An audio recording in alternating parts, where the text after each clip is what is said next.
Notre liberté par rapport aux prescriptions du jour du sabbat est répétée plus d'une fois dans le Nouveau Testament. Tel homme regarde tel jour comme plus sacré qu'un autre. Tel autre regarde tous les jours comme s'ils étaient égaux. Que chacun ait une pleine conviction en son esprit.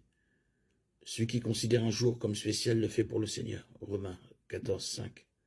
Mais maintenant que vous connaissez Dieu, ou plutôt que vous êtes connus de Dieu, comment retournez-vous à ces forces faibles et misérables? Voulez-vous de nouveau être esclave d'elles? Vous observez des jours, des mois, des temps et des années particulières? Galates 4, 9, 10.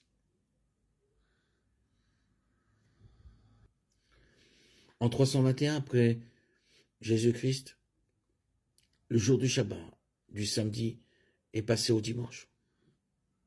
Quel jour l'Église primitive se réunissait-elle pour le culte? L'Écriture ne mentionne jamais de rassemblement de croyants le jour du sabbat, le samedi, pour la communion ou le culte.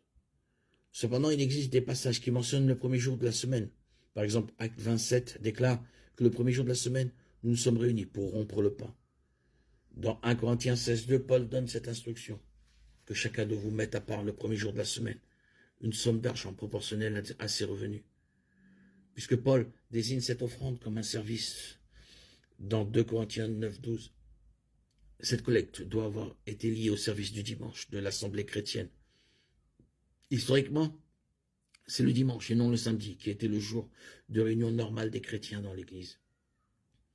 Et cette pratique remonte au 1er siècle. Le sabbat a été donné à Israël et non à l'Église. Le sabbat est toujours le samedi et non le dimanche et n'a jamais été changé. Le sabbat fait partie de la loi de l'Ancien Testament et les chrétiens sont libérés de l'esclavage de la loi.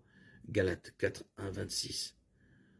Romains 16, 4. Je veux dire que l'héritier, tant qu'il est un enfant, n'est pas différent d'un esclave, bien qu'il soit le propriétaire de tout.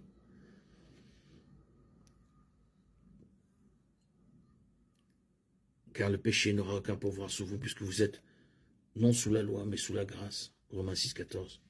L'observance du sabbat n'est pas exigée du chrétien, que ce soit le samedi ou le dimanche, le premier jour de la semaine. Le dimanche est le jour du Seigneur. Apocalypse 1, 10. Je fus ravi en esprit le jour du Seigneur, et j'entendis derrière moi une voix forte comme le son d'une trompette. Certains prétendent qu'un décret de l'empereur Constantin était qu'on devrait célébrer la nouvelle création avec le Christ comme notre sauveur, ressuscité le jour du dimanche. L'apôtre Paul a dit que chaque chrétien devrait décider s'il veut observer un repos sabbatique. Tel regarde tel jour comme un autre, tel autre regarde tous les jours comme égaux. Que chacun ait en son esprit une pleine conviction. Romains 14, 5. Nous devons adorer Dieu tous les jours, pas seulement le samedi ou le dimanche.